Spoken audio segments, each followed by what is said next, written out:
Dick Hanna Dealerships presents the Postgame Scoreboard Show on the Fan Sports Network. Dick Hanna, believe in nice. Sadiq tied in left, under center, two backs. Dante, back split. Motion man, bends into the right, pitch it back, going left. Whittington with the block up front, gets a first down and more. Down the sideline, 50, a block to the 40, other way 30. Down the sideline, speed to the 20, 10, can he go all the way? A comprehensive recap of today's game with the players and coaches you want to hear from. Touchdown, Oregon! And our game day crew of Andy Johnson, Dusty Hara, and former Duck star Anthony Newman joining the show. Oregon Ducks football on the Fan is brought to you by Coors Light, Dick Hanna Dealerships, Philbrook Law, Zoom Care, Bellagio's Pizza, Langdon Farms Golf Club, Wilsonville Toyota, Mountaintop Metal Roofing, Victor Rico's Mexican Food, Legends Casino Hotel, Mott's PDX, and Laurelhurst Market Steakhouse and Butcher Shop. The Dick Hanna Dealerships Post-Game Scoreboard Show on 105.1, 1080, and the Odyssey app starts now. Here's your hosts, Joe Fisher and Jordan Schultz. The Ducks dominate and redeem themselves in a huge way, beating Rutgers 56-10 all the way over in New Jersey. Again, just a statement victory for the Ducks after coming off of a devastating loss against Indiana last week at home. They respond in a letdown spot with just a huge offensive performance, great defensive performance as well, as again, they beat Rutgers Scarlet Knights 56-10. Welcome into the Dick Hanna Dealerships post-game scoreboard show. I am Joe Fisher. Across the glass with me, Jordan Schultz, as always. What up? And we've seen it with teams time and time again after they lose a big game, a heart-wrenching loss, that how are they going to respond? Are they going to let that game beat them twice? We saw it this year with a team that Oregon beat earlier in the season with Penn State. It just started to just be a snowball down an avalanche and just get away from them. And then before you know it, they're 3-3 and they're firing their head coach. And so everybody was curious with this game was how was Oregon going to respond? And boy, did they respond. First drive got you a little nervous maybe, but they put that to bed very, very quickly about how this game was going to go after just a dominating first half. Second half still looked great. A little bit of hiccups there, but again, Jordan, just an absolute statement victory by the Ducks. It's been some pretty fun wins this year, but as far as offense goes, this has got to be the most fun win. Just looked absolutely pure on the offensive side of the ball. Yeah, overall, exciting to see this team really have that get-right game that we were hoping for. I mean, a badly needed get-right game for this program, probably for the first time in a couple of years under Dan Lanning. And yeah, you talk about the offense, Joe. Oh my goodness, they set the world on fire on offense. Dante Moore was throwing it all over the place, did not have a great game against Indiana last week. His Heisman chances probably a lot lower than they were before, but man, he's still showing out almost 300 yards, 4 touchdowns, and an interception on that weird pass. I almost don't count that. There was just a lot of leadership showed by the entire offense today. Dante Moore, even still dealing with some of those looks where the defense would kind of run up to the defensive line, show one look, and then all of a sudden after the ball snapped, they're doing another thing. The blitz is coming. Dante Moore actually was able to spot that today. Will Stein, I think he pulled out all the stops on offense, not because the Ducks needed to. I mean, pulling the flea flicker, Dante Moore has the talent to show the rest of the country this is what we can do, and I think Will Stein used that to his ability today. Just a lot of trickery on Oregon's end on the offense, and as you said, Joe, over 750 total yards. Once again, 400-plus yards on the rushing side of things. They used that establishment of the run early in the game to let Dante Moore take it through the air. Kenyon Sadiq, a couple of touchdowns. Whittington, who'd already run for 2, caught one as well. My God, DeCorian Moore on that catch. What was that, a post 45-degree route that he basically ran back out? Corner post. Yeah, it was a crazy play, man. I did not think Dante Moore was going to be able to make that completion. So, yeah, the opposite of what we saw against Indiana last week. Happy to see Oregon just fighting for it, getting right, going to the doctor like Dan Lanning says this week, and looking like we expect them to look. This is, I know they aren't playing a great defense, but damn, this is something special. You don't see offenses go for 750 plus yards very often, Joe, no matter the opponent. Yeah, and just for context, as far as where this offensive performance sits in the record books for Oregon, this was their 4th most yards in a game in program history. Ooh. And the 5th most rushing yards in a single game. Both of those, the most yards in nearly a decade for this Oregon Ducks team. Wow. So it's an offensive performance that we haven't seen in quite some time from this Oregon. That's like back to the Helfrich years, bro. I think the total yards is the most since 2016, and the rushing yards is the most since 2015. Wow. Different games in each of those, but just goes to show, I mean, the absolute offensive onslaught that they had today. And someone texted into the program already, and you can share your thoughts about this game, 503-864-6326. You can also jump on our YouTube channel, youtube.com/@1051 The Fan. But someone chiming in saying 750 yards and 3 turnovers too. This offense was insane today. Great point. I mean, there was the early fumble, 3rd play into the game. Dante Moore, that interception in the 3rd quarter there, and then DeCorian Moore with the muffed punt late in the game. So obviously things that you want to see cleaned up and that better teams will take advantage of. But I mean, goes to show that they had 3 possessions essentially taken away from them, where they could have racked up a few more yards. Really, this could have been almost an 800-yard game. No kidding. I mean, I don't want to sell that short because, yeah, Joe, that first series, it did, compared to last week against Indiana when Dante Moore took a freaking sack on play 1. Yeah, you kind of thought, oh, no, Oregon's out, like down 3-0 already, not even a series into the game. Their backs against the wall again. Like, Rutgers, are we kidding? And well, again, you want to talk about not just response from a game, but just to start a game like that. Exactly. And just to be like, are you kidding me? And like, just be like, guys, all right, let's calm down. We're going to be fine. We got this. We got this. And they sure as hell had this the entire game. It was one of those where I take notes throughout the game. Each offensive drive, defensive drive, Yeah. I'm putting down my thoughts of what I saw. I stopped putting those thoughts down after the first half. I was like, Right. I was like, I think we're good. We're good on what we've seen here. It was just an offensive clinic. Defense did their part, gave up the touchdown late in the game.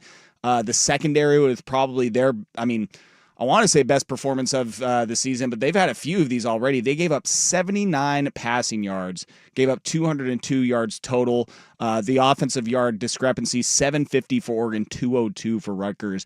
And let's not discredit, having to go 3 time zones, go over to the East Coast and have to play this game all the way in New Jersey.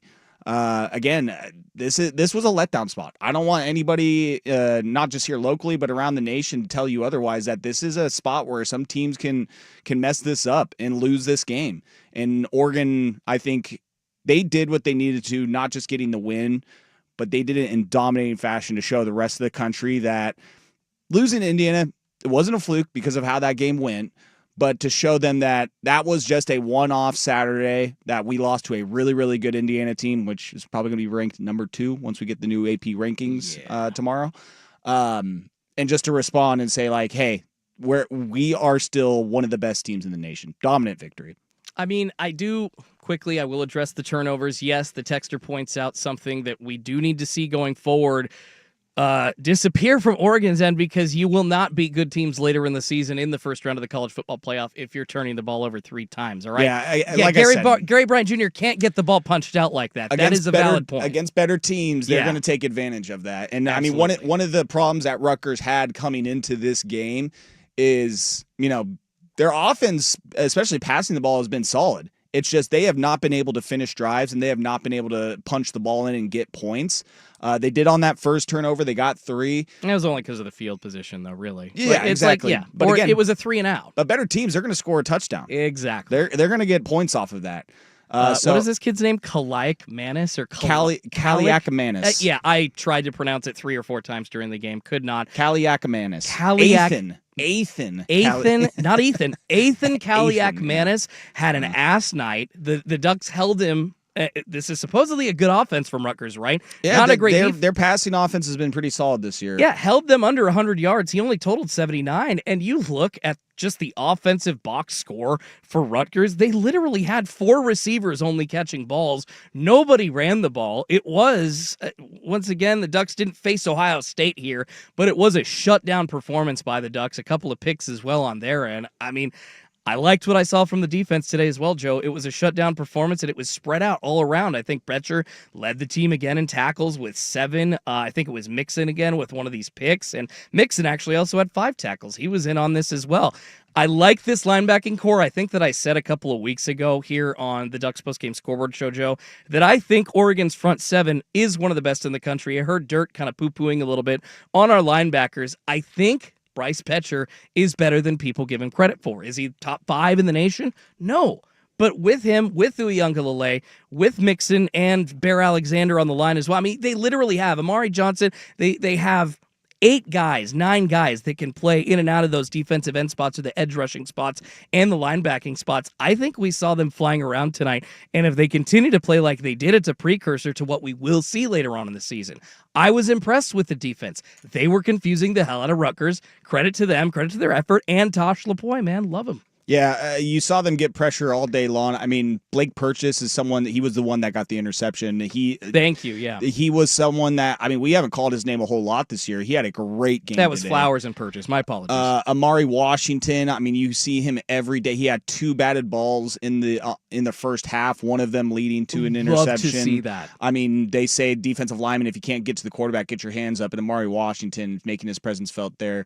Yeah, it's just a dominating performance, all 4 quarters, all phases of the game. And let's go to a former Oregon Duck here next, Anthony Newman, who we always love getting on here after big wins like that because he just can't contain himself. He's one of the happiest people on earth once the Ducks get a win like this. Oh, he'll be excited. And I know he's just ready to just let it all out. So we will take a quick break. Again, you can interact with us on the text line at 503-864-6326. You can also chime in on the YouTube chat as well. That's youtube.com/@1051 The Fan to share your thoughts on this game. We will get to those here in a bit.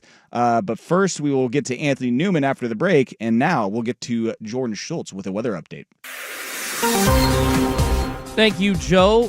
57 in Portland right now. The Ducks postgame forecast calling for a low of 44. Tomorrow, rain at a high of 60. 56 when Oregon hosts Wisconsin next weekend. We're talking again with Jim Fisher's daughters, Molly and Emily, about why so many people are visiting Jim Fisher Volvo cars during October. You won't find any tricks, but we have lots of treats. Like a $7,500 lease incentive on all new Pure Electrics. Didn't that end in September? This isn't the federal program. It's a $7,500 allowance from Volvo Car Financial Services. We have 1.99% financing for up to 72 months on 25 and 26 XC40 mild hybrids. And the best treat, Volvo's incredibly popular sign and drive lease event on almost all new 25 and 26 SUVs. That means 0 down, no security deposit. You just pay title and registration fees plus your first payment. Then Volvo gives you a non-cash credit equal to the amount of that payment. Read the details on JimFisherVolvoCars.com. Better yet, see us at Jim Fisher Volvo Cars on 21st and West Burnside in downtown Portland. Under the big blue Volvo sign. You'll love the way we treat you. Programs on approved credit expire October 31st, 25XC90 excluded. At Wilsonville Toyota, everyone gets their lowest price every time with no bull. This month only, take advantage of extra savings. If you've purchased, leased, or serviced a vehicle at Wilsonville Toyota,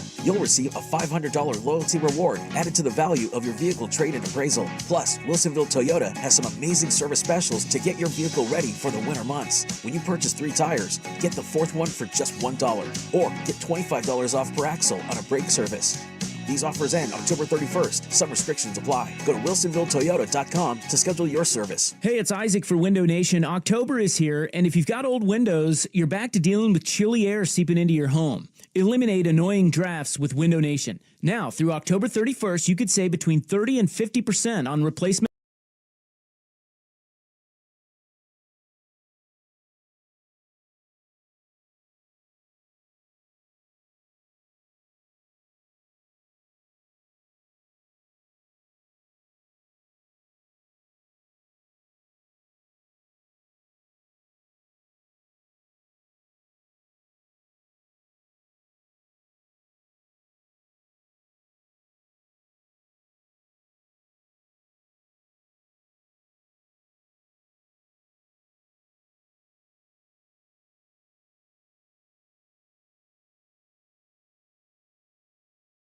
Scoreboard Show on the Fan Sports Network, 105.1, 1080, and the Odyssey app. Welcome back into the Dick Hanna Dealerships postgame Scoreboard Show.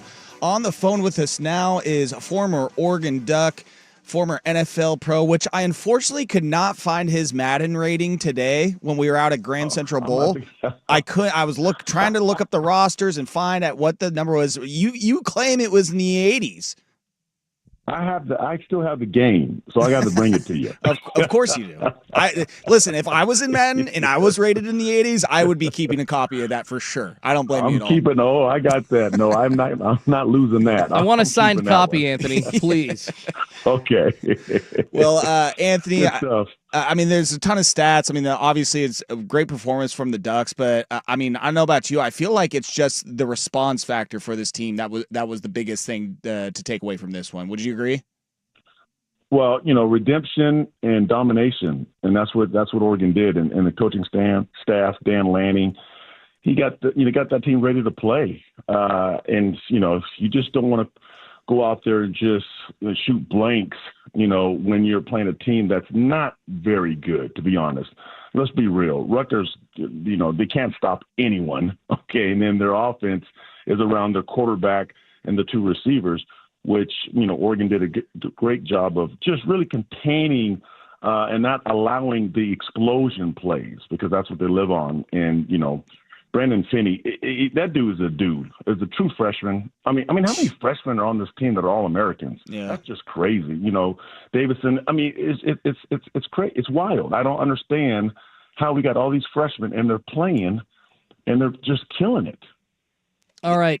Now, Anthony, I need to ask you about how badly Rutgers performed on offense tonight. And give me your take on just how good Oregon's defense was, because I don't think that it was just Rutgers being so bad. This offense usually can get out and get after it, especially through the passing game. Bryce Betcher, though, tonight, just what a game. Joe in the last segment was talking about Amari Washington, the couple of bat downs that he had at the defensive line, and then, of course, the 2 picks by Purchase and Flowers. Just such a difference from last week to this week. I know that the opponent isn't as good, Anthony, but we really saw the defense, specifically the front 7, rebound in a huge way today. Well, if we go back to the Indiana game, that day, that Saturday afternoon, Oregon got beat by a better team, and Oregon just didn't play well. And that happens sometimes. You're human. You make mistakes. You don't play well. You wake up, you have a bad day. But Oregon has dudes. When I watch the games, I'm looking at the players. I'm like a scout. I'm watching them run the route. Can they run the route? Can they get out of the breaks? I'm looking at the DBs.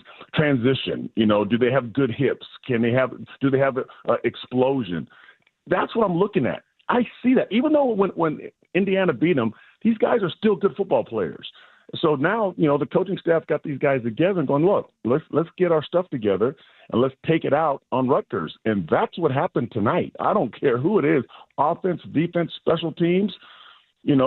Yes, Rutgers is not very good. That's why it was a domination. That's why it looked so bad, because they're not a good football team. And Oregon is a really good football team across the board.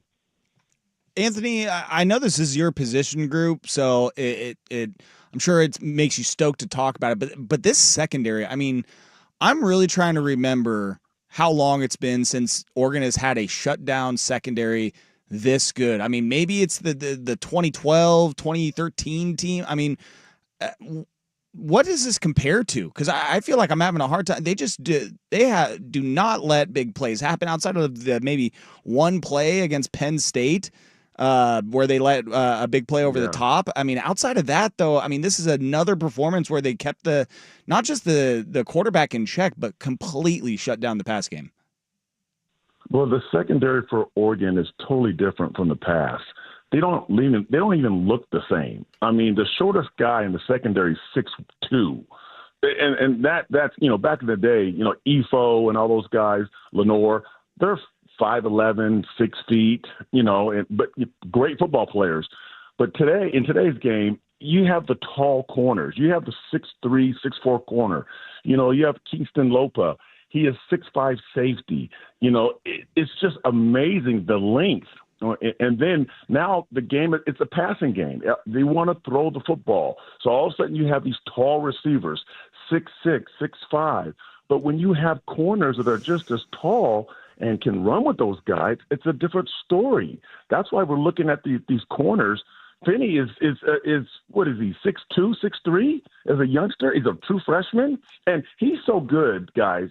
He is so good that he's playing on athletic ability because he has no experience. He doesn't know anything about college football. And when he does, when he gets more experience, when he understands the game, he's going to be really good, probably the best corner Oregon ever had. Anthony, since you have the experience, I need to ask you about Dante Moore absolutely cooking the secondary for the Rutgers Scarlet Knights. 4 touchdowns total, 2 to Kenyon Sadiq, and that pass to DeCorian Moore, man, that post route where he ended up in the corner, just an amazing ball by Dante Moore. Can you talk about exactly what he and Will Stein were doing to beat the secondary so badly for Rutgers tonight? Well, I think it's the supporting cast. The guys around Dante Moore that help out. Dante Moore is a great quarterback. He's the captain of the ship. But let's talk about the supporting cast. Let's talk about the offensive line. Yeah. Didn't allow him to get touched. Let's talk about the running game, that when you run the ball well, it opens up the passing game. Let's talk about the receivers creating separation from the DBs, using their speed, getting in that open spot or go getting the ball. Now, Dante Moore was throwing some dimes, but at the same time, everybody was making making great plays, but doing the right thing. And I always talk about the offense. The quarterback, he's going to be either great or he's going to be terrible, and he's going to be blamed for everything. But with this offense, with Oregon's offense, it's the supporting cast around Dante that makes him look better. Trust me, he's a great quarterback. He's a high draft pick. But his supporting cast is strong. I mean, you've got DeCorian Moore, who is a beast at receiver, So that's what you look at. And he's going to get better. He's going to play better. The one interception he threw, now think about this. I can't remember what receiver it was. The receiver stopped on that slant route, and Dante threw it ahead of him. And then all of a sudden there was the DB that got the pick. We always talk about tips and overthrows. That's 85% of interceptions happen because of tips and overthrows. They were on the same page, and I think it was the receiver's fault. So Dante gets the pick, he threw an interception, or, he threw an interception. But no, that was the receiver's fault. He should have kept going. He stopped.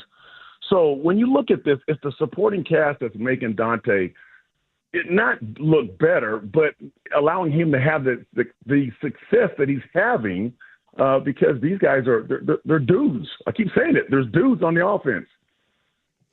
Well, Anthony, it was a great win. I think this calls for a victory pretzel, is what this one calls for. You talked about that. That's a good-looking pretzel. No, it's good. It's gigantic. It's kind of salty. Hell yeah. But it's yeah. Did you have some? Did you mess with it after I left? I didn't have any of the scraps. No, I didn't want to look like one of those guys that was like eating the food that people leave behind. That's kind of sad. But when I was eating it, you were staring at me. Oh, you were looking at me. I was fine with my breakfast burrito. The breakfast burrito was a banger. All right, I'm all good. I was all good. But that pretzel does look good. And go get yourself another one after a big win. Good. Okay. It is good. Yes, thank you. I will for sure. All right, thanks, Anthony. We'll catch you next weekend, man.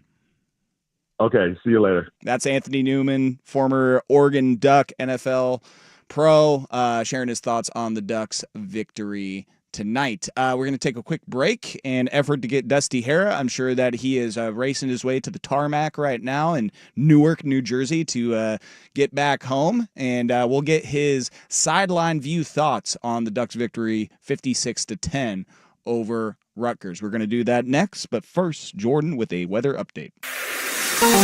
Appreciate you, Joe. Still 57 here in Portland. The Ducks postgame forecast calling for a low of 44. Tomorrow, rainy and a high of 60. 56 degrees next Saturday when Oregon hosts Wisconsin. Duck fans, game day is here, and you need fuel to cheer on Oregon. Hey, it's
Shotgun again. Good to see Justice Lowe in the ball game. Comes in motion all the way to the right. Back to throw off, little play action. Want to go deep down the middle. He is got him. Moore makes it easy. Just makes it easy. It's like, here, I'm going to throw you the ball. You catch it, score a touchdown. Dick Hanna Dealerships presents the Postgame Scoreboard Show on the Fan Sports Network, 105.1, 1080, and the Odyssey app. Welcome back into the Dick Hanna Dealerships Postgame Scoreboard Show. On the phone with us now is Dusty Hara, sideline reporter for the Oregon Ducks, as well as the fan man himself here at 105.1 and 1080 The Fan. First and foremost, Dusty, I shot you a text when you were doing your post-game show interviews. A recovery lift for Bryce Betcher tomorrow? Straight psycho behavior. Yeah, that is how he operates. That's how all of them operate. The luxuries of being a D1 linebacker, huh? Oh, I'm just going to get a nice little recovery lift tomorrow. Little recovery lift after getting home, probably around like 3 a.m. Yeah, you know? no biggie, no biggie. Get a couple hours of sleep, and then you're back at it. You watch film, you get a recovery lift, and beat your body even more. I mean, that's how you get ready for the next week. As I always like to say, man, from the sideline view, what you were seeing and what you were hearing on the sideline, what's your takeaways from this game? Obviously, just a dominant performance in all phases of the game, but what did you notice that you think was maybe different this week as opposed to maybe other games where they're playing an opponent that is just not at the same quality as them, or times that Oregon has been in this position after a tough loss where they have to bounce back? Yeah, I think that what we've seen is that this team handles its business against the inferior opponents, and that was no different. I do feel like there was a point that they were trying to prove tonight, and the message was clear that they weren't going to back down. Everything that everybody had kind of written off this Oregon team after the Indiana loss, they were trying to send a message that they're still here, and they're still just as good as they were on Friday of last week before that Indiana game. And, you know, how many times have we seen teams get beat by the same opponent twice this year? I mean, it's happened time and time again, and I think they answered that, and they kind of saw and, you know, had the luxury of not being one of the first ones to lose, right? But making sure that, you know, they saw other teams fall across the country, and they knew that you got to tighten things up when you're coming off a loss. And we saw that, especially up front. I thought on both lines of scrimmage, they were really good. And for as bad as Rutgers is from a win-loss record, that was the first time that they've trailed at the half all year long. And we're just trailing. It was 42-3.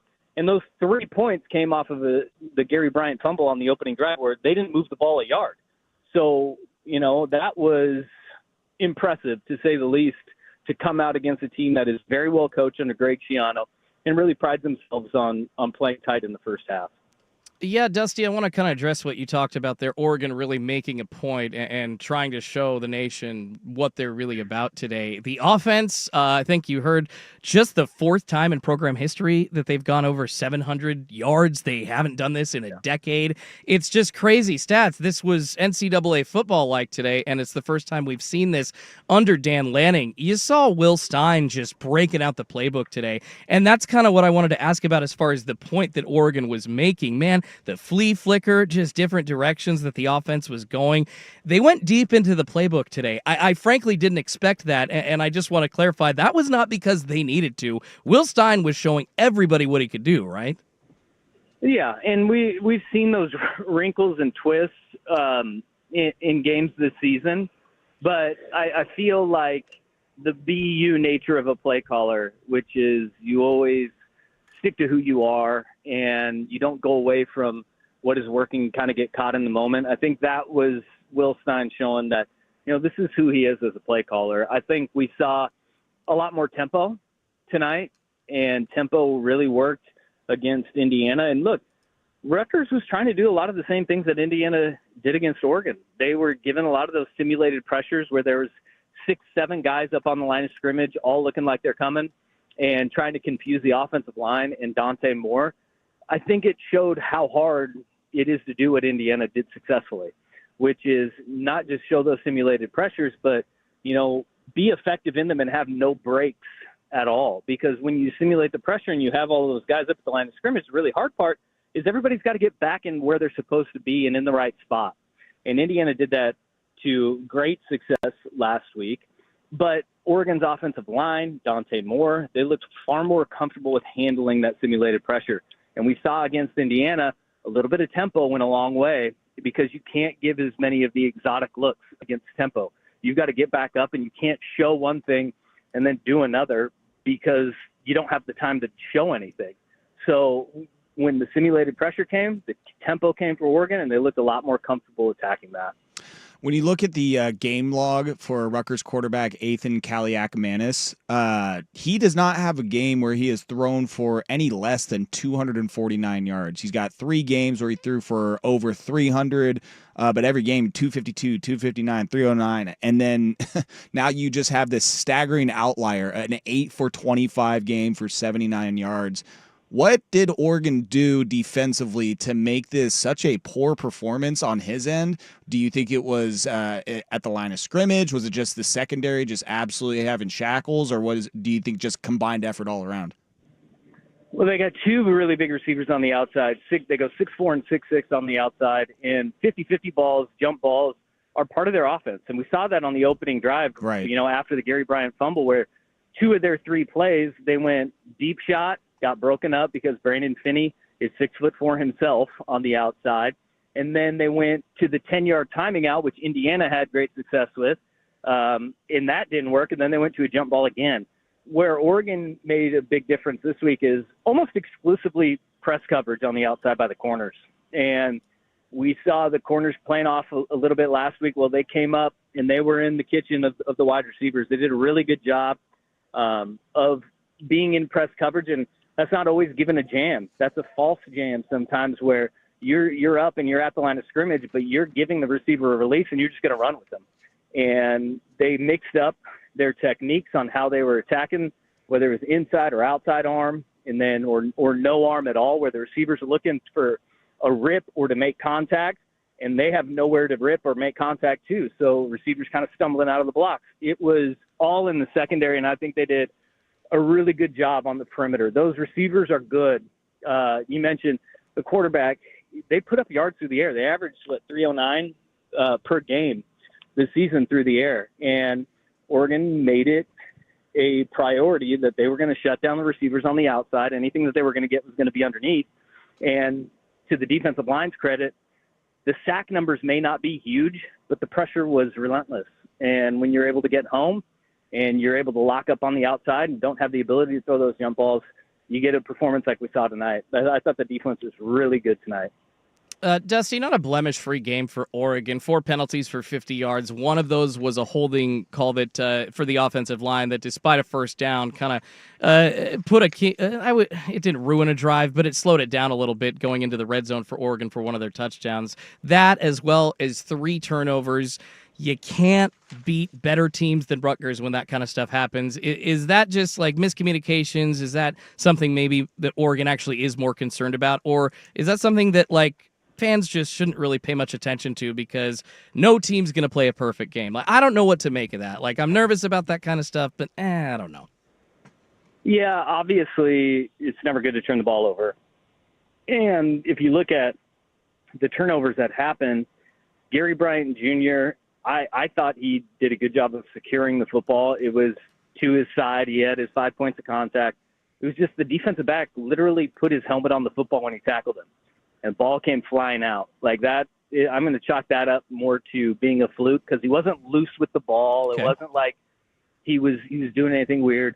Then you have one of your other turnovers is DeCorian Moore, your backup true freshman punt returner, misread that ball. He had a late fair catch call, got to the ball late. And one of the biggest differences between high school punters and college punters is that when that ball gets up in the air, it starts tailing on you. And you really have to move with that tail and play it. And it took off and kind of turned on him at the last second. Don't like it.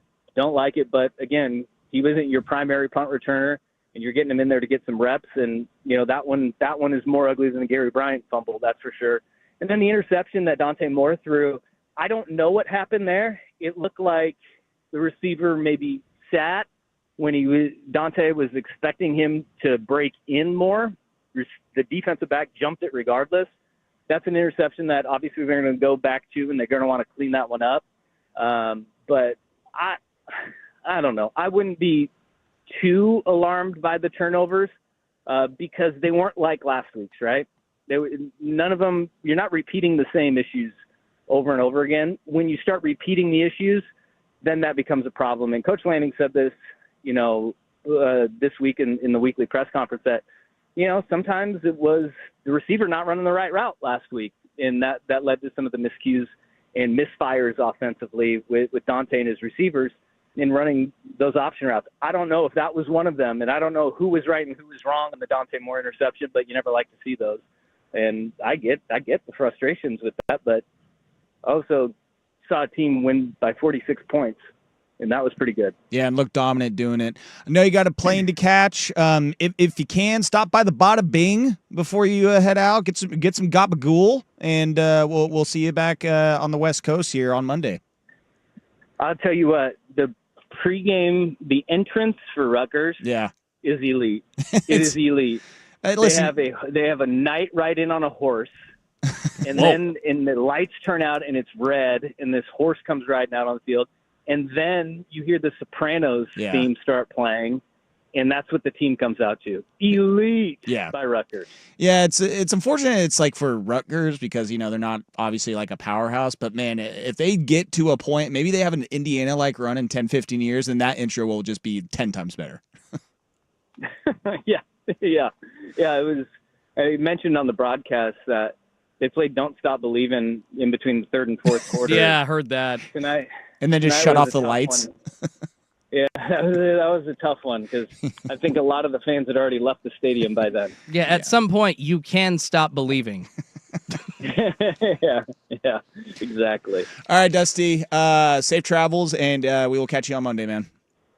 All right, fellas. Have a good one. You too. All right, that was Dusty Harris, sideline reporter for the Ducks and the Fan brand manager running things here over at the Fan Sports Network. Going to take a quick break. We'll get to some of your thoughts on the text line. You can share your thoughts on the text line, 503-864-6326, or on the YouTube chat. We are going to come right back after this weather update by Jordan Schultz. Appreciate you, Joe. 56 right now in Portland. The Ducks postgame forecast calls for a low of 44 tomorrow. Rainy and a high of 60. 56 when Oregon hosts Wisconsin next weekend. Dick Hanna Dealerships presents the postgame scoreboard show on the Fan Sports Network. Dick Hanna, believe in nice. And Dante back to throw off little play action. Wants to go deep. Down the middle is got it. Diving catch, Sadiq, touchdown Oregon. Perfect throw, great stretch, reach, grab, into the end zone, touchdown Ducks. Time for the second half. Oregon Ducks football on the Fan is brought to you by Coors Light, Dick Hanna Dealerships, Philbrook Law, Zoom Care, Bellagio's Pizza, Langdon Farms Golf Club, Wilsonville Toyota, Mountaintop Metal Roofing, Victor Rico's Mexican Food, Legends Casino Hotel, Mott's PDX, and Laurelhurst Market Steakhouse and Butcher Shop. The Dick Hanna Dealerships post-game scoreboard show on the Fan Sports Network, 105.1, 1080, and the Odyssey app. Drives on. Here's your hosts, Joe Fisher and Jordan Schultz. Welcome back into the Dick Hanna Dealership post-game scoreboard show. Getting to some of your thoughts, text messages that we're getting on the Fan text line, 503-864-6326, or on the YouTube chat. One of the messages on YouTube that I see, where are all the Firestein trolls this time? Yeah, they disappeared. Great point, Paul. That is a great point. A lot less of those messages tonight. In fact, none at all. And that was one thing that initially I was getting a little nervous, and then it just seemed to completely flip on a dime where they opened up the playbook, let Dante look downfield. You had that double reverse flea flicker. It's really nice when you're able to run the ball too. That's for sure. So as far as a statement game, not just for this team, but just for Will Stein as an offensive coordinator, I think he definitely wanted to prove something and stuck to his game plan, and it worked magnificently. And when Dante had his chances, had his throws, he took them and he connected on them. Some awesome throws, awesome touchdown passes. 2 of them to Kenyon Sadiq, 1 of them to DeCorian Moore, and then a shorter pass to Noah Whittington. Had a 3-touchdown game. Props to Noah Whittington. A nice little bounce-back game for him as well. But yeah, that was one of the best things I think of this game was the offense just bouncing back and having the performance that they did, and Will Stein being obviously the catalyst to that with his play calling. Well, not only did Will Stein do great with the playbook tonight, or great work with the playbook, but Oregon, I mean, they did traditionally what you're supposed to do to succeed in football and offense, right? You set it up with the run, and then you can pass over the top. Oregon literally came out of the gates flying. Noah Whittington with that first long touchdown established right off the bat that you're not going to be able to predict on defense for Rutgers what Oregon's going to do. And they didn't have quite even numbers. The rush killed. I mean, it dwarfed it by 80 yards as far as 415 rush to 335 passing, but they did whatever they want. That is because Oregon was so good at establishing the run. And on the other side of things, it's why Rutgers wasn't able to get the ball in the air at all. They could not run the ball at all. Traditionally, are they great at it? Well, they've got some skill because if you can pass, that means you can run a little bit. But credit to Oregon's defense. Yeah, both sides today, Joe. They just looked like a shutdown team. Now, is Rutgers amazing? No. But hey, well-fought game by Oregon. And as we were talking about, Joe, a major get-right game that they needed. Yeah, one of the messages on YouTube that we see right now, O-line is fixed. O-line wasn't most of the problem. The confusion was unfortunately coming from Andante, but another great point is that after what we saw last week with the offensive line, I thought this was a get-right game for them. I mean, a get-right game from everybody, but that offensive line had something to prove too, and Dusty said it during the postgame show on the Learfield broadcast, is that, you know, Poncho, the center for the Oregon Ducks, he took this game a little personally, and he wanted to. I know that they heard all the clamoring about not just the offensive play, but the offensive line play. And so seeing what we saw out of the offensive line today on that first big touchdown run, just the blocking on the outside, the blocking downfield, which is something that we started the season seeing really well with the Oregon Ducks. Just tip of the cap to the offensive line. Now, the thing is as Dusty said about the turnovers, is that you don't want to see this happen, you know, week after week and have it become a trend. The offensive line put some of these games together now where you can go back and show that this is one of the best units, not just on this team in the conference, but in the nation, just offensive line wise. Well, they need to actually show what statistics and analytics say about them. I think, according to College Football Focus, that they're the second-ranked offensive line in the country. Like, they have a high standard to live up to, but, man, last week at Indiana, Joe, it's an eye test, but they just looked listless. Like, they did not, I key in on Alex Harkey's second holding call. And I think I said this last week on the postgame show, as soon as he did that, he's just like, F it all. They just didn't look focused. And that was totally different this week. You could see the fire in their bellies. And I saw specifically an offensive line. Yeah, they came out with something to prove, and they did today, man. They handled whatever Rutgers threw at them, because Rutgers did try to copy Indiana a little bit, give a certain look, you know, when Dante Moore's doing his cadence, and then as soon as the ball snapped, they change into a blitz. They change into a cover four. So it happened today, but the line and Dante Moore handled it well. Another message here. I just want to see Oregon end up number 5 through number 8 and get a playoff game at Autzen, please. I feel like I saw a tweet out there today during the game. It was like, maybe Oregon sold during that game in Indiana and lost on purpose so that way they can host a playoff game.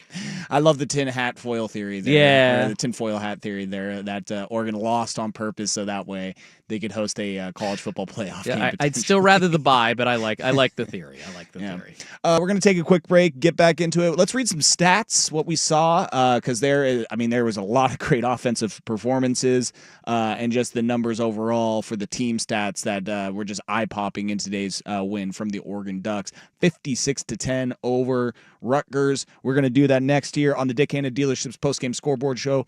But first, Jordan, let's get another weather update and see if anything changed in the last 8 minutes. Yes. Yeah, let's, Joe. Let's look at the huge changes. Look at the weather forecast here. No, still 56 in Portland. The Ducks post-game forecast calling for a low of 44. Tomorrow, rainy and a high of 60. 56 next weekend when Oregon hosts Wisconsin. There are only about 4,300 publicly traded companies on the U.S. Stock Exchange, but there are an estimated 33 million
inside the 15 to the 10 to the 5. Touchdown, Noah Whittington.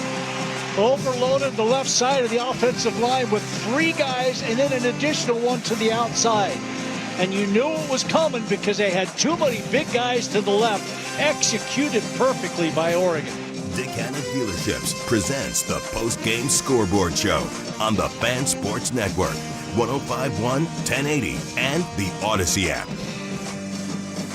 Welcome back into the Dick Hanna Dealerships post-game scoreboard show. Joe Fisher right here. Jordan Schultz right over there. Hi there. Go Ducks. They win 56-10. Let's read some stats. Let's read some numbers, shall we? Dante Moore, 15 of 20, 290 yards, 4 touchdowns. Essentially, seemingly all of that coming in the first half. That's what that felt like. 1 interception as well, which will be decided in the film room if that was his fault or Gary Bryant's fault. But other than that, picture-perfect day for him. Yeah. Just throwing some absolute darts, dimes, and just dealing out there. 2 of those going to Kenyon Sadiq, who finished the day with 4 catches for 80 yards. Love to see him have a great receiving day. Definitely need to be feeding him the ball much more, and so seeing him get the rock on the receiving end, that was very encouraging to see. Also, shout out to Brock Thomas. Brock on, baby. 3 of 4 for 45 yards. Let me just say that I was here with one of our newest employees here at the Fan Sports Network, Brandon. My bad. Sorry, Brandon. Hey, we're building out the bench. Trying to set you up, and I just screw your name up. No, Brandon and I were talking earlier about when Brock Thomas would show up. Like, I was like, dude, Brock Thomas going to come in the third quarter. When are we going to see him? And yeah, that's pretty much what we saw him. On the rushing side of things, how about this for a fun stat? Oregon rushing attack this season had not produced a single 100-yard rusher. There had not been a single 100-yard rusher this season for the Oregon Ducks. They had 2 today. Noah Whittington, 11 for 125 and 2 rushing touchdowns, including a 68-yarder that got things started off. And then Jordan Davison, 3 carries, 100 yards, and a touchdown, and a 67-yard long rush that did not finish in a touchdown, but been loving what I've seen out of Jordan Davison the last couple weeks. I was hoping that they were going to give De'Aaron Hill a few more carries, so that way the Ducks could have 3 100-yard rushers in this game. He finishes with 5 rushes, 62 yards, and a touchdown. But it keeps going. Dante Moore, 3 for 49, including that big 35-yard run. Riggs, 5 for 35. Jay Harris, 6 for 33. Brock Thomas got on the action. Yeah, he had a nice 1 for 15 at the end of the game. Like a Baker Mayfield type of run there. It was like, whoa. Yes. But the Oregon rushing attack finishes with 400.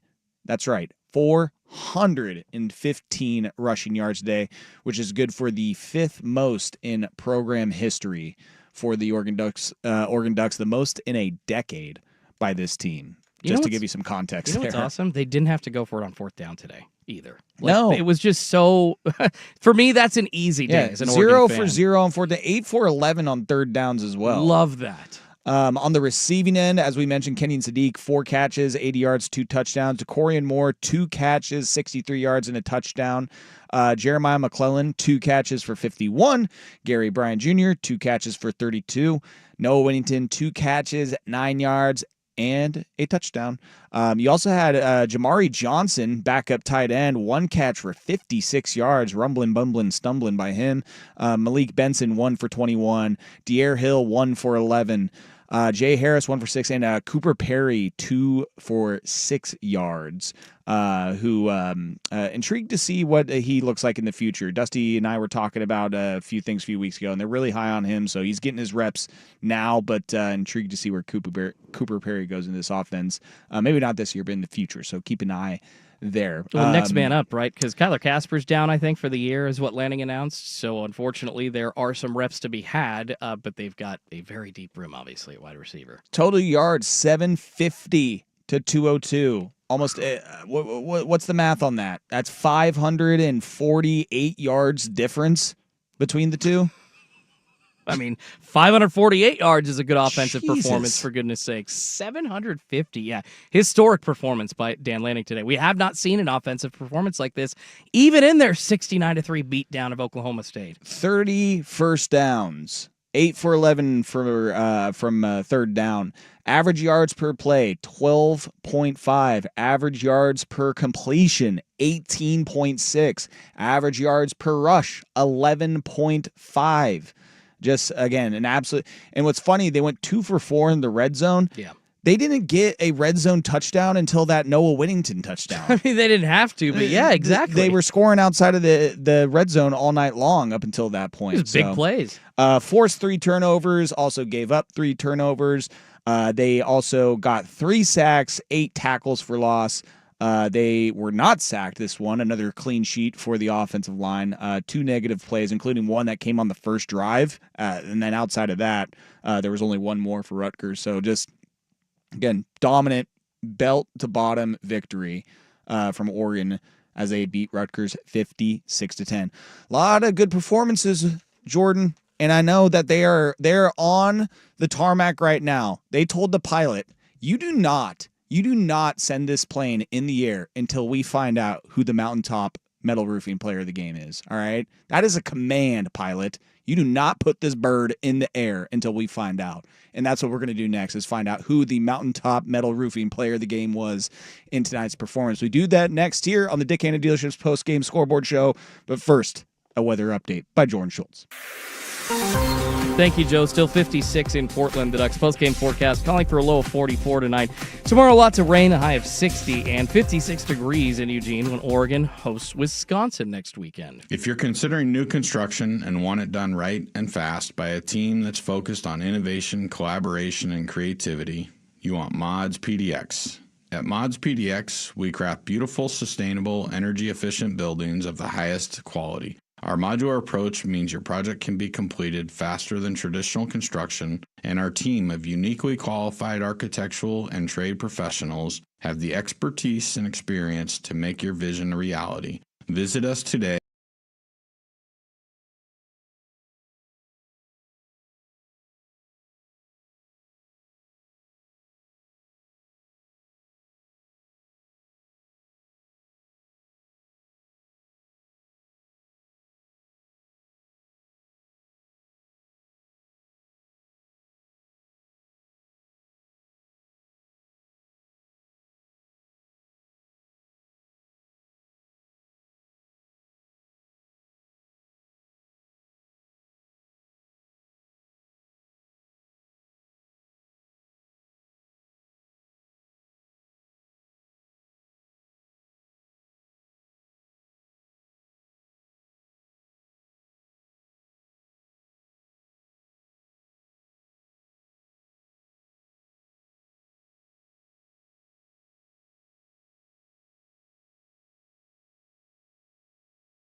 Metal Roofing Player of the Game. Dante hands the ball off. Here's the flea flicker. Dante with the ball down the right side, wide open.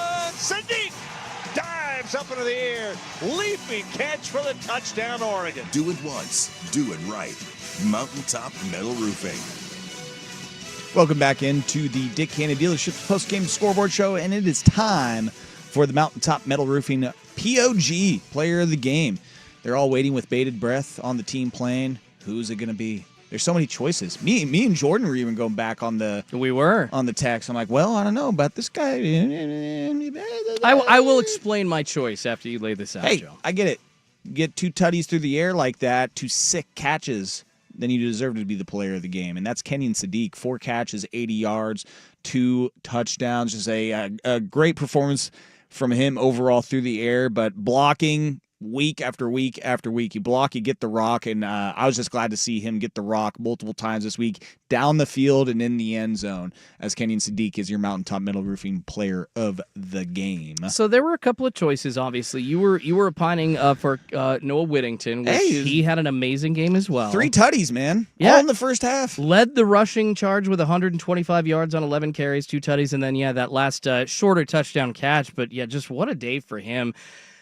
I chose Kenyon Sadiq because I feel like we've seen Noah Whittington do this, right? And I'm not trying to base my player of the game on historic Oregon performances, but I'm looking at who was most impactful. And when you see Kenyon Sadiq, who's supposed to be this Brock Bowers type of player, Swiss Army knife for the Oregon Ducks, get in and be used the way that he was today as a top wide receiver target for Dante Moore, I inject that into my veins. I need to see that game after game after game. Yeah, need to see it more. I hear you, Jordan, because that's something that, going into this game, let's see if I can get it pulled up real quick. What is his season stats on the receiving end? We all know it's there. We've seen the talent. We know how athletic, how much of a great player he is. Looking at this, and I don't know if ESPN's got his stats uploaded into the database yet, but coming into this game, 17 for 225 and 3 touchdowns. That's before this game. You would hope that halfway through the season, it would be a little bit more than that. So trying to get him involved with the offense, this is definitely something that we want to see going forward. This was his 3rd game of having 4 receptions or more.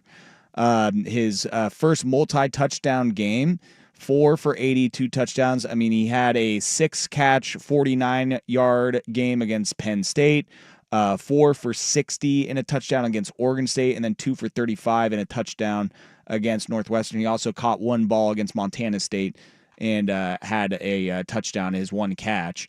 I think start feeding him a bit more in the passing game. Again, the dude, he puts in effort in the blocking game and in the run game. And he's just one of the, if not the best tight end in the nation. I mean, he's certainly in the conversation for that. Start feeding him the rock more, man. And so it was encouraging to see that tonight, 100%. One of those things that Will Stein was doing that we were talking about, literally just pick and choose some of the plays that he was trying to run out of the book. They went deep, and one of those options was using the tight ends the way that they did. And I think I said it at the beginning of the season, Joe.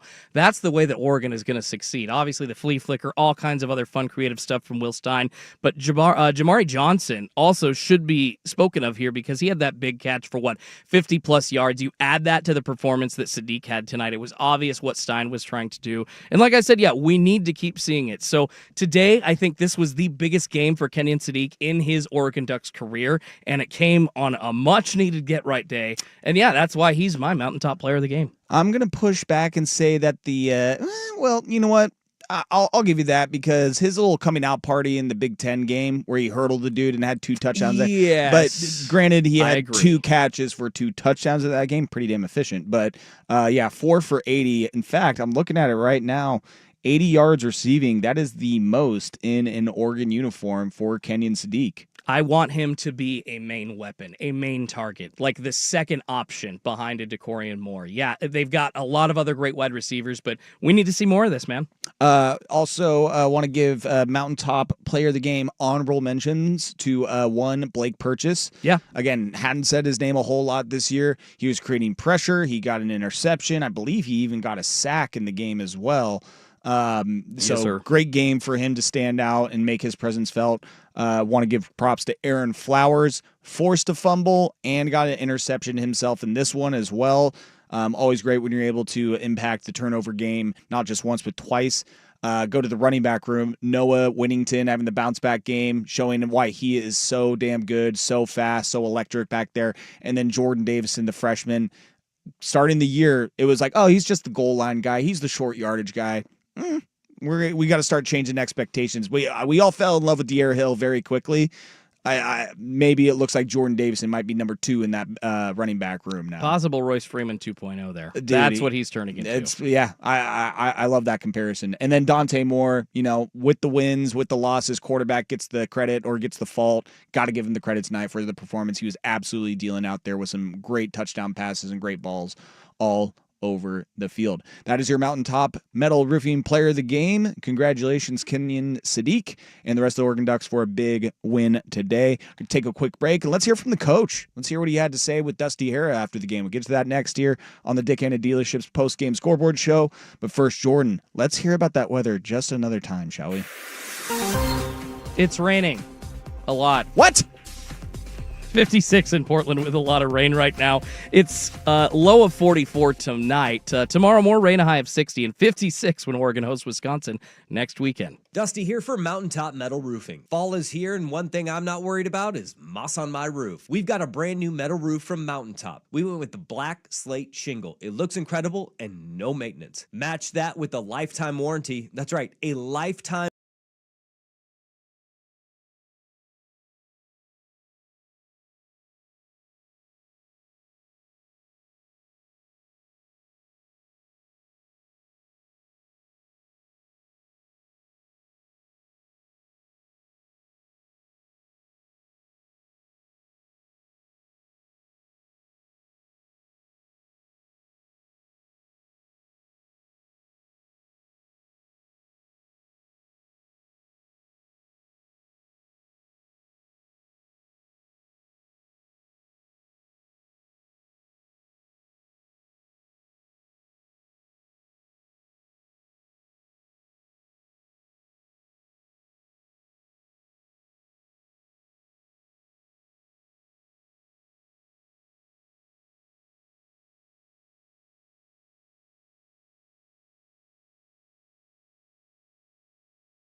No, Winnington.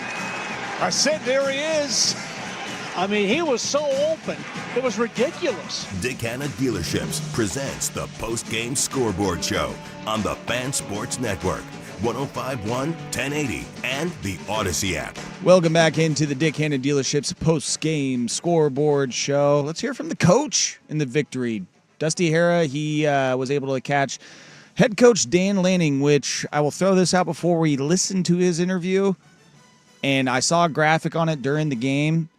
And Dusty even said it when we talked to him. He does not lose to inferior opponents. That dude is undefeated against unranked opponents. The only losses he has ever had have came against ranked opponents.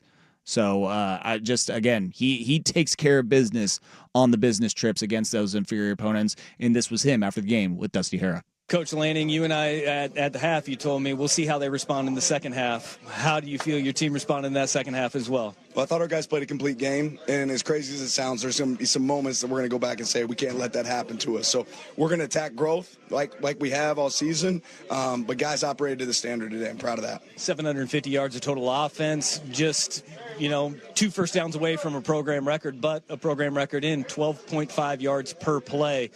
What can you say about the offense and how they operated today? On all phases of the ball, I thought we had a really good plan. I thought our players executed that plan, right? And when you have a team that has a good plan, right, and they execute the plan to a high level, then you're going to have a chance for great success. Defensively, your guys were getting home. They were making plays on the perimeter. What did you see from them as far as a focus standpoint? Well, we walked into this game and said we're going to challenge our guys outside to play 1-for-1, right? And you got to go win 50-50 balls. Our guys did that really all night. We controlled the run game, which is important. And ultimately, did a really good job. A lot of people will look at 2 running backs going over 100 yards, but over 400 yards rushing. What can you say about your offensive line, their execution today? Yeah, I'm anxious to watch the film, but overall, I thought those guys moved bodies, and that's what you want your O-line to do. Quarterback, again, efficient. Dante Moore, 15 of 20, 290 and 4 touchdowns. He looked comfortable operating. What was the growth that you saw from last week to this week in Dante? Yeah, I thought he did some really good things. And like I've said, for every single one of these, there's some moments that we got to get back and grow from. And that's what we're going to do. We're going to take our medicine in those moments. Well, we'll let you get to the doctor. And I know you got a quick turnaround, but congratulations, 1-0 on the week. Appreciate it. Thank you. Coach Lanning with a bounce back week. Again, it was very eye-opening on that graphic where it just showed all of his losses as a head coach. And not only, I think it's 6 total losses as a head coach. Yeah, correct? Washington, Ohio State. Yeah. Yeah, if my memory serves me correct, he's got 1 this year. He had 1 last year. 1 Civil War. And then he had 2 against Washington the year before. And then he had 2, is obviously debut against Georgia. Yeah. And then he against Washington and Oregon State. So that comes out to math real quick. 7 total? Yeah. 7 total losses, all against ranked opponents. Yeah, the Beavers and were at the 4 time. of those losses were against teams that went to go and play in the national championship game. I mean, that ain't bad. And Oregon, even before Dan Lanning, has been in the Natty twice. This program is right on the precipice, right? They just got to climb the mountain, finally. Yeah. Still a lot of season left. That was Coach Lanning there with Dusty Hara on the Learfield IMG post-game show for the Ducks. Let's take a quick break. Let's take a look around college football, though. See some results, some games that have went final. There's only a handful of games. Stop it. I can't wait till you give the Beavers score. I can't wait. Stop it. All right. We'll go around and look at some of the games that have went final. There's really only I think there's 3 games going on right now in FBS, including one that is going down in Corvallis right now. But read some final scores from the top 25, from the Big Ten and locally. We do that next here on the Dick Hanna Dealerships postgame scoreboard show. But I think possibly there might have been a change in weather. Let's find out, Jordan Schultz. It's raining harder. Yeah, a lot harder.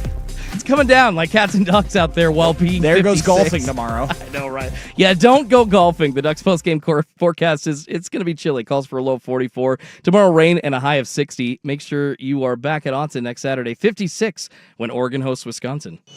House stealing. It's a nightmare that's real.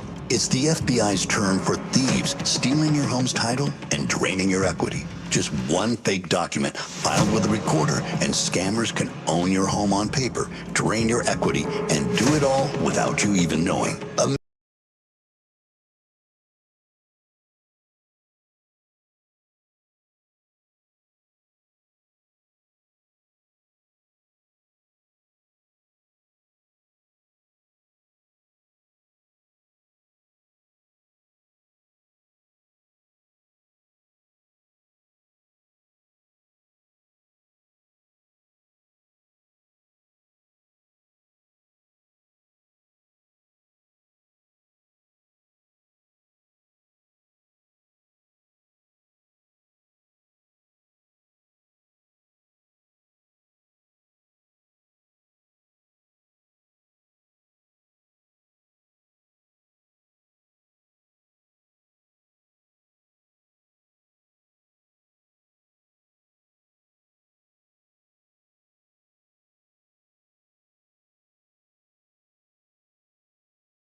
Manus heavily pressured in the middle, couldn't follow through, and that ball either sailed on him above the receiver intended for, or it came up underneath. Dick Hanna Dealerships presents the Postgame Scoreboard Show on the Fan Sports Network, 105.1, 1080, and the Odyssey app.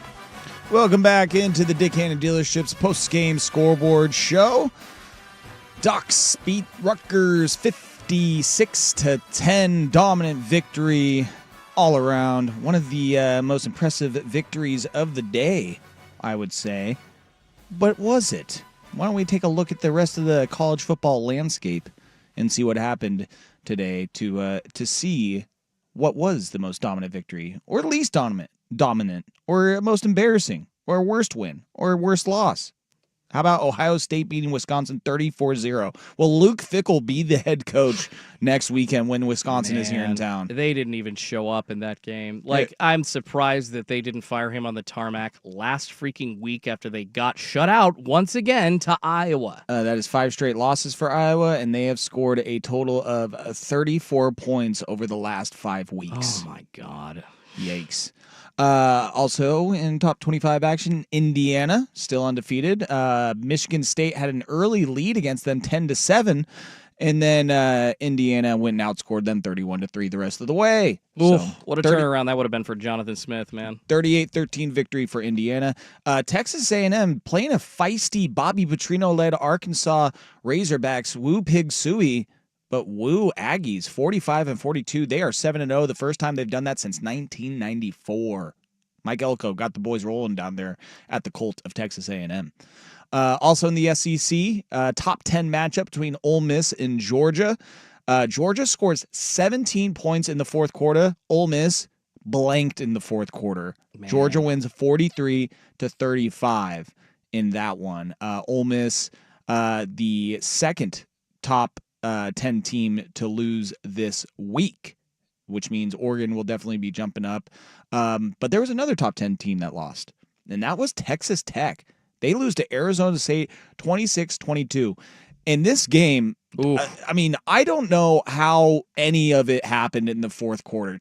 Arizona State was up, I want to say they were up 19-6 with like 7. It was 19-7.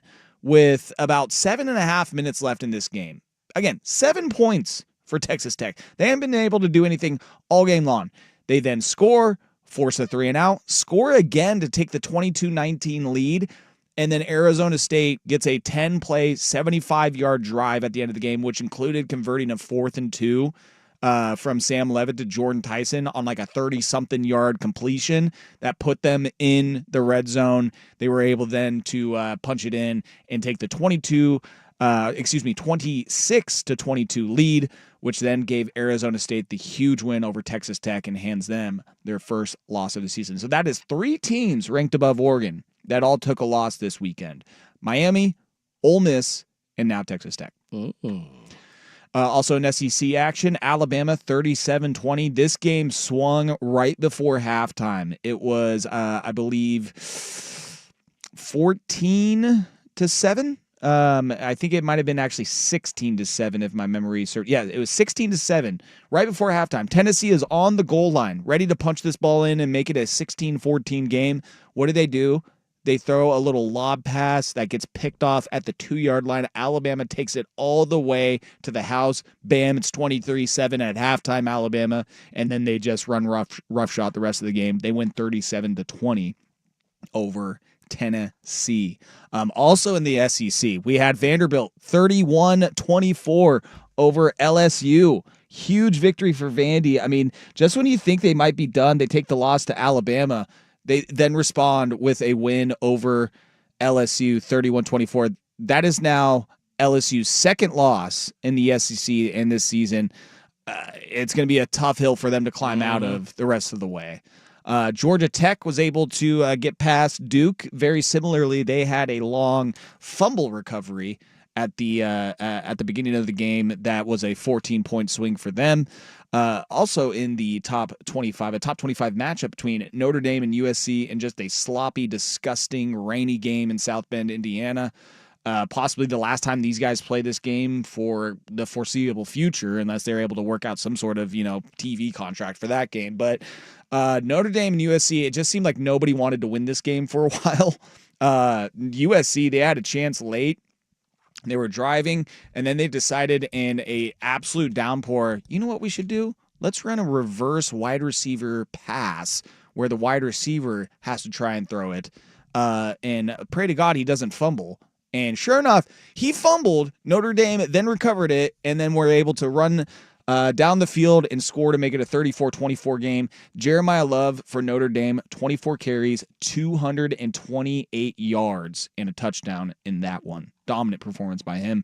Oklahoma beats South Carolina 26-7. Bounce back win for them. In the Holy War, BYU 24-21 victory. They still are undefeated right now in the driver's seat in the Big 12 after Texas Tech loses earlier today. Missouri needed 2 overtimes to beat Auburn 23-17. Wazoo, back-to-back weeks, man, where you had a chance. They were leading this game for a good chunk of the game against Virginia. And then I believe they gave up like a safety at the end of the game that ended up giving Virginia the 2-point lead. When's the last time a game was decided on a safety? In the pro or college ranks? Yeah, that never happens. Absolutely brutal. They give up the safety with 2:41 left, give the ball back to Virginia, and then they can just run out the clock after that. So, yeah, I'm feeling for you, Cougs. I'm feeling for you. South Florida right now, they are in the driver's seat as the group of 5 leader. They crushed Florida Atlantic 48-13. They're 6-1. Texas needed overtime to beat Kentucky. Dear God, Texas is not back. All right. They did win 16-13, but they are not back. Woo, Arch Manning. Woo. My God. Also in group of 5 action, Memphis, who was undefeated coming into this game, they lose to UAB. UAB was one of the worst teams in college football. They fired Trent Dilfer, former primetime guest, actually, Trent Dilfer.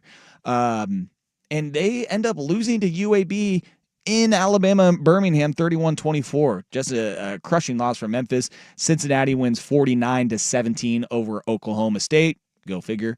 And that is it for the top 25 action in college football today. As far as in the Big Ten, what we saw for unranked matchups, Michigan holding Washington to just 7 points, 24-7 victory for Michigan. Northwestern beats Purdue 19-0. And Iowa, they were able to sneak out a victory against Penn State, who is now 0-4 in conference play. Iowa beats Penn State 25-24. UCLA, they beat Maryland 20-17. What a turnaround for the Bruins in the University of California, Los Angeles. And then there is one game locally going on right now down in Corvallis. Corvallis, they're going through it right now at Oregon State. This was a game, I believe they were favored by 22.5. Oregon State, they're playing Lafayette of the Patriot League in FCS. Lafayette right now leads at halftime 13-10. They have a quarterback named Dean Nobile. Sure. He is thrown for a touchdown. So yeah, I am on team fighting Dino Beals. Yeah. Listen, I want God coming in today. I'm like, all right, Oregon State's going to win that. I mean, like, come on now. Now seeing Lafayette up 13-10 at halftime. Go Lafayette. Leopards. Leopards. The there Leopards. We go. Again, sure. I'll believe it. I'll believe it. Okay. That is your recap of the games that went down today and are still currently going on right now. We'll take one more break and give our final thoughts, give your final thoughts on this Ducks victory over Rutgers, 56-10. But Jordan, I'm sure it's going to be sunny tomorrow, right? And the weather is completely flipped, the forecast, right? Give me an update. You want me to lie? I won't lie. No, it's going to be rainy tonight and tomorrow. 56 right now in Portland. The Ducks post-game forecast calls for a low of 44. Tomorrow, rain and a high of 60. We're talking again with Jim Fisher's daughters, Molly and Emily, about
It will be a short celebration and then back to work on Sunday. 1-0's on the clock, 56-10, and the Oregon fans down below, look at all of them. Incredible performance, not only by the Ducks, but by their fans. Dick Hanna Dealerships presents the Postgame Scoreboard Show on the Fan Sports Network, 105.1, 1080, and the Odyssey app. Final segment here on the Dick Hanna Dealerships post-game scoreboard show. Jordan, your final thoughts on this Ducks victory? Just excited that they were able to actually accomplish that get-right game that we so needed to see from this Oregon Ducks team.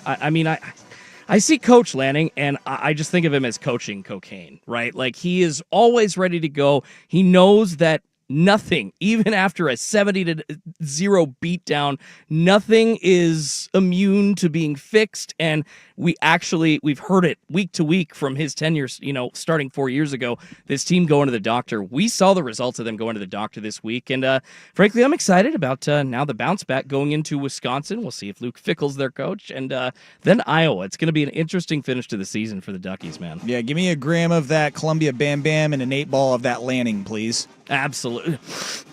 All day. Yeah, great bounce back victory for the Ducks. Next weekend's going to be a party, man. I'll be down there for this one. Hell yeah. I'm hoping we get a 4:30 kickoff for that one. I want an early one. I just with the Grateful Dead tie-dye setting, I feel like that is party vibes. Give me at a late afternoon kick to fit those vibes. Unless you want to do a wake and bake and do a 12:30 kickoff, then be my guest. But let's do it. Ducks, they will be back at home at Autzen Stadium taking on Wisconsin. Again, whether Luke Fickell will be the coach of Wisconsin, we will find out. But we know who will be the coach of the Ducks next week. We know what this team will look like next week. They will be ready for the test. For Jordan Schultz, thank you as always. Appreciate you. Love you, brother. Love you all. Go Duckies. And I'm going to slip a Go Mariners in there, too. And thank you to all the listeners out there rolling with us on the Dick Hanna Dealerships postgame scoreboard show. I am Joe Fisher, and you will catch someone, at least Jordan, and the rest of the crew next week. Peace. This has been the Dick Hanna Postgame Scoreboard Show on the Fan Sports Network, 105.1, 1080, and